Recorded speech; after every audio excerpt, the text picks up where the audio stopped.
मनीष भाई और मेरे बहुत सारे पुराने भाई यहाँ के आंदोलनकारी, जो पुराने आंदोलन के साथी होते हैं ना, तो वो उनका एक परिवार होता है और वही भाई बहन होते हैं पुराने। और मुझे लगता है वो जो रिश्ता होता है ना, वो अटूट रिश्ता होता है, वो कभी नहीं टूटने वाला रिश्ता होता है। कहीं पे होंगे, कहीं भी होंगे, एक दूसरे की मदद करेंगे, क्योंकि वो किसी लालच के बगैर, किसी एजेंडा के बगैर, उनका अपना एक ईमान होता है ना मनीष भाई? उनका एक अलग धर्म होता है। वो कुछ लोग और होंगे जो किसी लालच के तहत जुड़ते हैं कि उन्हें टिकट मिल जाए, किसी और का नाम क्यों आ गया, उनको उसकी टीस रहेगी, वो उस बात को लगाते रहेंगे।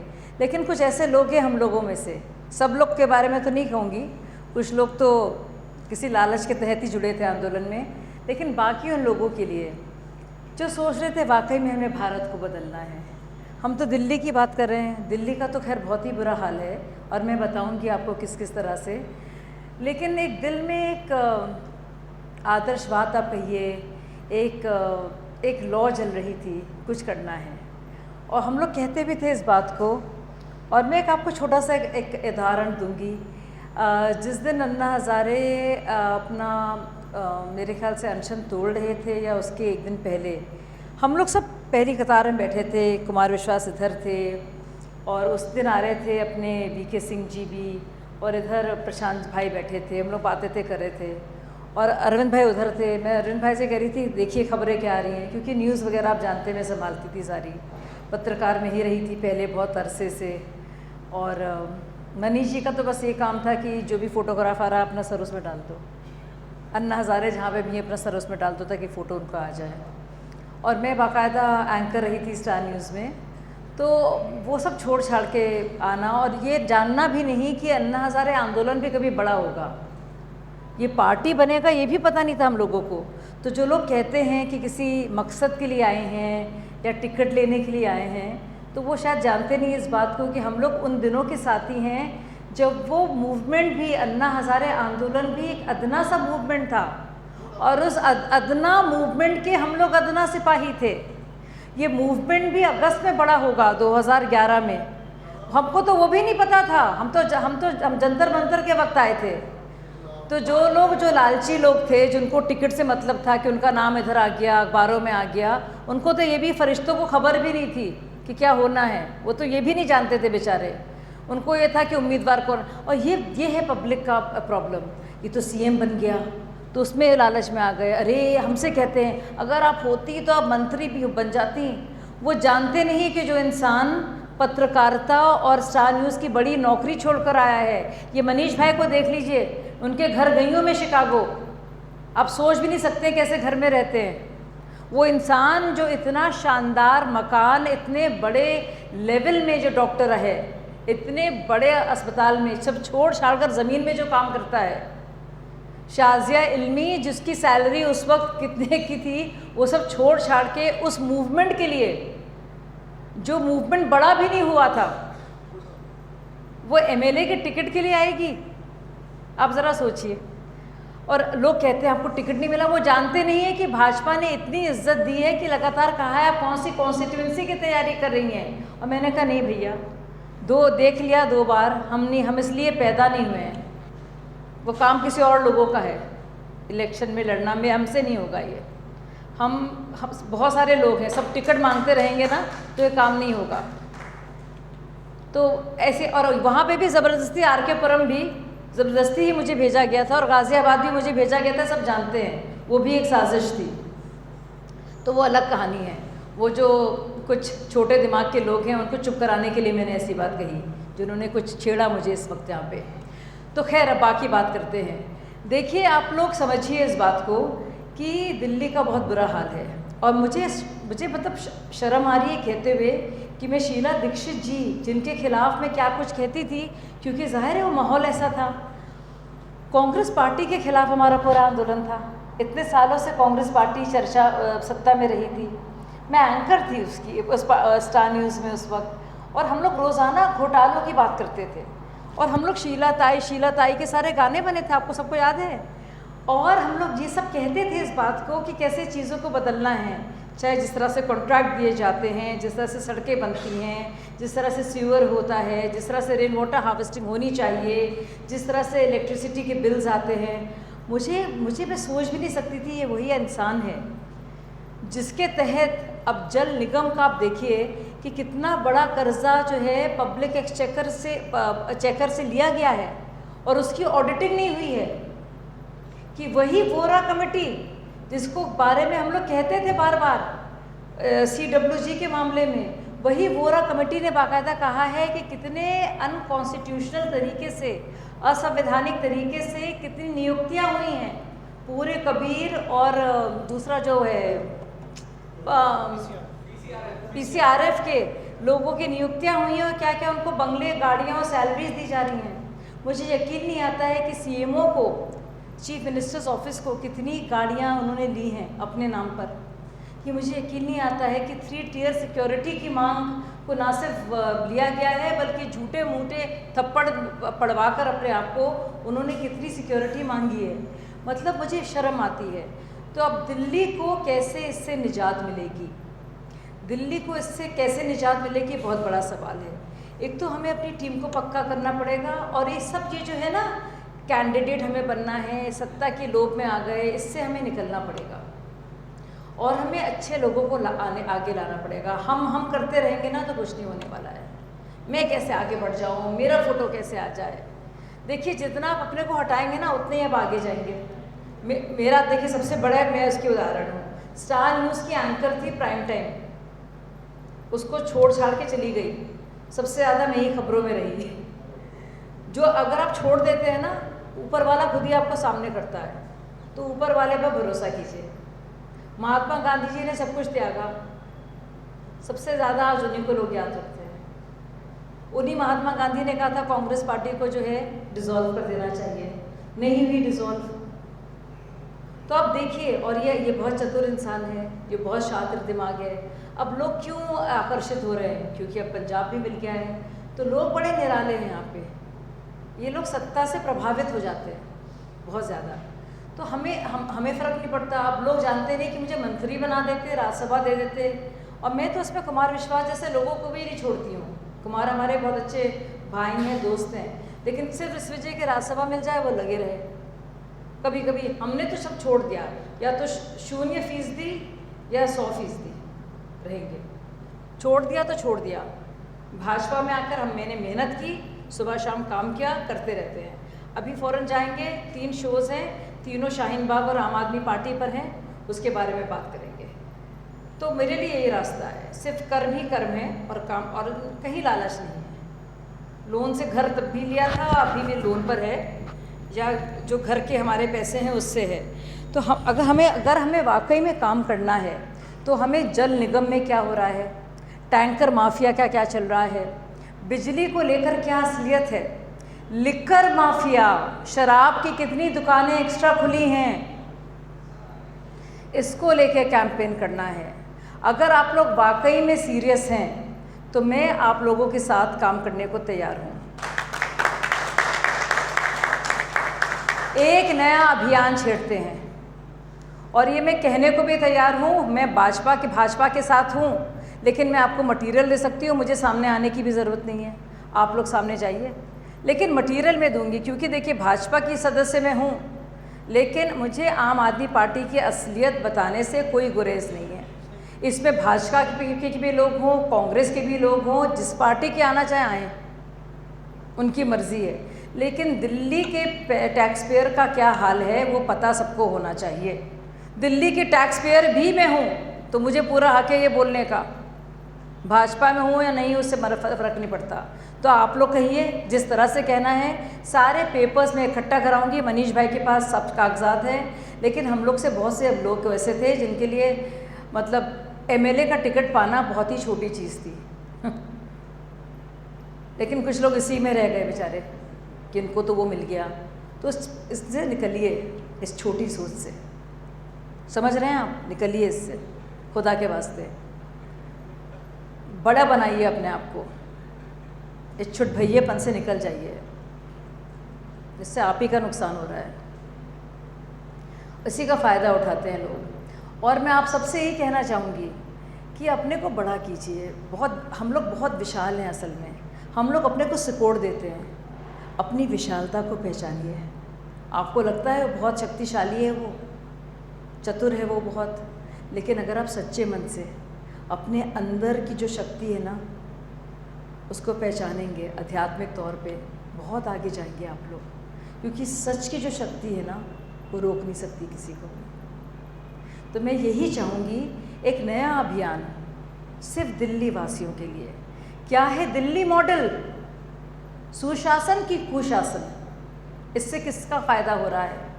आरटीआई पे आरटीआई, सीएमओ को कितनी गाड़ियाँ मिली, किसकी क्या सैलरीज हैं, क्या क्वालिफ़िकेशन है, विभव की क्या क्वालिफ़िकेशन है, कितने मिल रहे हैं, स्वाति मालीवाल की क्या क्वालिफ़िकेशन है, क्यों वो आई, अश्वती पहले क्या करती थी अब क्या कर रही हैं, क्या क्या औचित्य है इस तरह की सैलरीज का?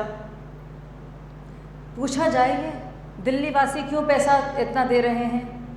और ये पूछा जाए कि पहले तो अरविंद ने कहा था कि जो एरियर्स हैं BSc के, जो पहले के जो एरियर्स रहे हैं उसके एवज में दाम कम किए जाएंगे।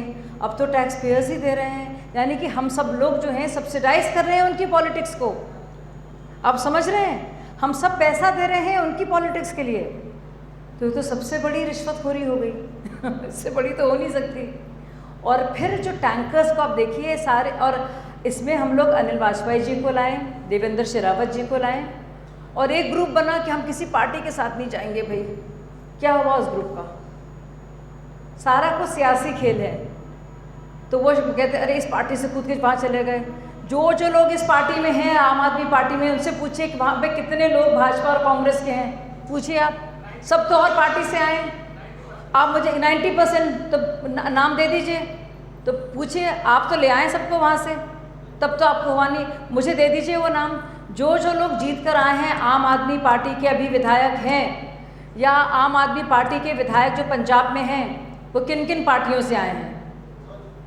तो जैसी कोई कहेगा ये तो शाज़िया अलमी भाजपा की हैं, या ये फला फला अनिल वाजपेयी चले गए, तो बोले अनिल वाजपेयी आए भी तो थे भाजपा से, वापस भाजपा चले गए। कपिल मिश्रा की मम्मी भी भाजपा से थी, वो भाजपा में चले गए। तो ये सब कहने की ज़रूरत है, लोग ये जानते नहीं हैं। आपको बड़ा बुरा लग रहा है कि हम भाजपा में चले गए? आप भी तो भाजपा और कांग्रेस से लाए थे, और सुरेंद्र कमांडो तो कहीं के नहीं थे, उनका नाम तो बड़ा इस्तेमाल किया आपने। बिन्नी जी का क्या हाल किया? जगह जगह जाके कहते थे कि क्या मॉडल है, याद है आपको? बिन्नी जी का क्या हाल है पता है आपको? सबको इस्तेमाल करना, यूज़ एंड थ्रो। तो ये नया अभियान, और मनीष भाई जैसे, मतलब आप सोचिए ये ऐसा, इतना मैं क्या कहूँ इस भाई के बारे में अपने, जो जैसे वो रहते हैं शिकागो में, जो इनकी हैसियत है आप सोच भी नहीं सकते हैं। वो इंसान सब कुछ छोड़ छाड़ कर, प्यारे प्यारे 2 उनके बच्चे, इतनी ज़रूरत है उनको अपने फादर की, क्योंकि बहुत ही ब्रिलियंट बच्चे हैं इनकी वाइफ वो भी शानदार एक डॉक्टर। क्या इनका घर है, लेकिन क्या इनका दिल है, ये सोचिए। भारत की सेवा में काम करने आए हैं, और वो कुछ लालची लोग, उनके चक्कर में हमने, और वही सत्ता के मुझे क्या मिलेगा कर दिया। यानी कि सच्चे इंसानों को हमने पहचाना नहीं। आप लोग की बात नहीं कर रही हूँ मैं। तो कुछ है, कुछ लालच बन भी गया है। इतने दिनों से शासन, जिस तरह से डेमोक्रेसी चली है ना, कि कुछ हमें क्या मिल रहा है। कोई आ जाता है कि हमें कॉरपोरेशन का टिकट मिल जाए, इसकी चमचागिरी करूं। हम लोग फंस गए असल में इस मकर जाल में। तो वाकई में सच्ची आज़ादी अगर चाहिए ना, तो नया अभियान सिर्फ तथ्यों के आधार पर, केजरीवाल जवाब दो, रोज़ आना एक सवाल, मिलकर करें। हम लोग क्राउड और सोर्स कर सकते हैं फंड्स, और सारी पार्टियों को इकट्ठा कीजिए। क्यों नहीं करेंगे पॉलिटिकल? कांग्रेस मदद करेगी आपकी, बीजेपी मदद करे, वो ना करे बाकी लोग करेंगे। दिल्ली का टैक्स पेयर हिसाब मांगता है, ये कर लीजिए। भूल जाइए पार्टियों को, सारी पार्टियां जाएं जहाँ जिनको जाना है। पार्टी अपना काम करे, आप अपना काम करें। मैं डंके की चोट पर बोल रही हूँ ये। मैं तो किसी पार्टी में होती नहीं, मैं तो अच्छी खासी एंकर थी। मेरे जो पैसे हैं आप सोच भी नहीं सकते, मेरा इतना नुकसान हुआ है मनीष भाई, आप सोच नहीं सकते हैं। क्योंकि तब तो बोलती थी तो बड़े शानदार पैसे मिलते थे। अंजना ओम कश्यप, अर्नब गोस्वामी सब हमारे कंटेम्प्रेरीज थे। अब तो फ्री फंड में करना पड़ता है, बाकी लोग तो कुछ कमा भी लेंगे। और मैं तो सबको जानती हूँ, लेकिन मेरी हिम्मत भी नहीं होती सोचने की ऐसी। वो राहुल जानता है, मेरे साथ काम करता है कि दीदी कितनी परेशान रहती हैं। लेकिन हैं हम लोग इस तरह के कुछ लोग हैं, और ऐसे रहेंगे। बड़ा फ़क्र है भैया हमें अपने आप पर, गर्व से हम कहते हैं कि हम ईमानदार हैं। मैं तो शर्म में डूब जाऊं अगर किसी से मुझे पैसा, मुझे कभी ये सोचना भी पड़े कि मैं किसी के पैसे मारूं या कुछ बदनीयती हो मेरे से। तो अगर हमें वाकई में निजात चाहते हैं हम लोग, और साफ़ सुथरा करना चाहते हैं, और शुरुआत दिल्ली से करना चाहते हैं, तो हम लोग तथ्यों के आधार पर दिल्ली वासियों से कहें कि हमारे पैसों का, हमारे कर का हिसाब दो केजरीवाल, और बुनियादी सुविधाओं से, चाहे वो पानी हो, बिजली हो, रोड हो, पोल्यूशन का सेस हो, शराबों का जो लगाए, लिकर माफिया, कहाँ से कॉन्ट्रैक्टर्स आए हैं, वहाँ से शुरू कीजिए। दिल्ली मॉडल के बारे में बात कीजिए। दिल्ली मॉडल को ये व्यापक कर रहे हैं बहुत ज़्यादा, वो कीजिए आप लोग। बहुत ही असाधारण वो है। सबका कच्चा चिट्ठा में दे दूँगी, RTI में सब कुछ है। टीचरों के साथ क्या हुआ है, सफाई कर्मचारियों के साथ क्या हुआ है, आपको इतना मटीरियल मिलेगा। लेकिन एक बात बता दूँ, इतना ज़्यादा एडवर्टाइजिंग में पैसा खर्च हुआ है कि लोग नहीं कहते हैं।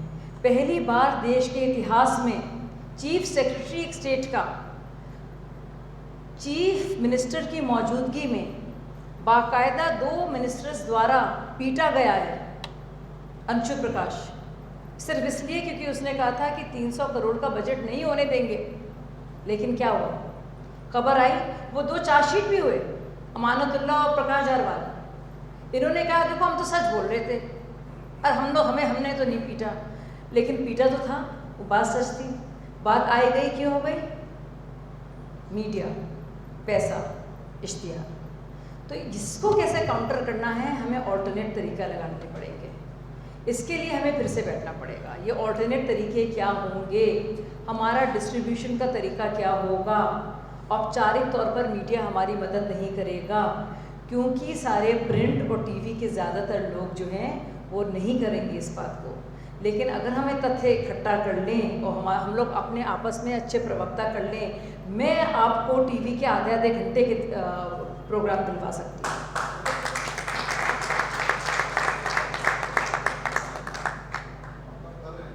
जी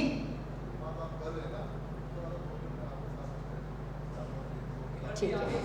तो इस विश्वास के साथ कि 1-1 मिनट, क्योंकि जो मेरा तो मैं बता रही हूँ, बात ज़मीर की होती है, लेकिन जब दिल टूटता है ना इंसान का, जब पूरे एक तो होती है पूरे दिल से मोहब्बत के साथ सब कुछ अपना धन मन लुटा कर आप बिल्कुल एक जोगिनी की तरह जुड़ जाते हैं ना, जैसे मैं जुड़ी थी, आप सब जुड़े होंगे वैसे ही, सब हम लोग वैसे ही थे। तो कितना दुख होता है सोचिए आप। तो मेरा जो दिल टूटा है ना, और एक आदर्शवाद का टूटना बहुत अफसोस की बात है। मेरी आंखें अभी भी नम हो जाती हैं सोच के, आप सोच भी नहीं सकते हैं। तो इसलिए मैं आप लोग के साथ हमेशा इस पर काम करूँगी। कभी भी कहीं पे बुलाएंगे आप, मैं हाजिर हो जाऊँगी, आपकी ये बहन, लड़ूँगी 1-1 मिनट आपके साथ। कोई मुझे पार्टी में कोई भी बुलाए, मैंने उनसे कह दिया है ये मेरी पहली प्राथमिकता है, कभी नहीं रोकिएगा मुझे। और मैं बता दूं, भारतीय जनता पार्टी, प्रधानमंत्री जी के बारे में कह दूं, सबसे नेक, शरीफ और सन्यासी मन है वो। मुझे कभी रोका नहीं किसी चीज़। कभी कभी पार्टी के अगेंस्ट भी मैं चली जाती हूँ कुछ बातों को लेकर, लेकिन कभी किसी ने नहीं रोका टोका मुझे। मैं इतनी खुश महसूस करती हूँ, मैं बहुत ज़्यादा, और मुझे बहुत दिली तौर पर मैं खुश हूँ। लोग जो कहें मैं समझा भी सकती हूँ आप लोगों को, पर उसको छोड़िए, आप उस बात को छोड़िए। आप मैंने जो 10 साल अपने ज़िंदगी के दिए हैं और जो शिद्दत और मेहनत दी है, उसकी कसम खाते हुए मैं आपको ये बता रही हूँ कि कभी आप बुलाएंगे, आपकी बहन हाजिर होगी। अगर मुझे सामने रहना है सामने आ जाऊँगी, पीछे रहना है, लेकिन मीडिया के तौर पर, कागजात के तौर पर, RTI के तौर पर, कोई भी मदद के तौर पर मैं हाजिर हूँ।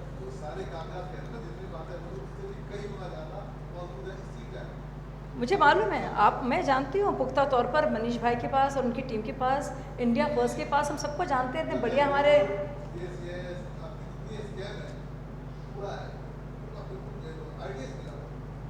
देखिए हम लोग क्यों नहीं उजागर कर पाए इसे। अकेले दम पर मैं, अनिल वाजपेयी जी, देवेंद्र शेरावत जी, 3-4 और लोग, सोनी के साथ क्या हुआ, हम लोग नहीं उजागर कर पाए ना। पर इतनी देखिए कुछ है।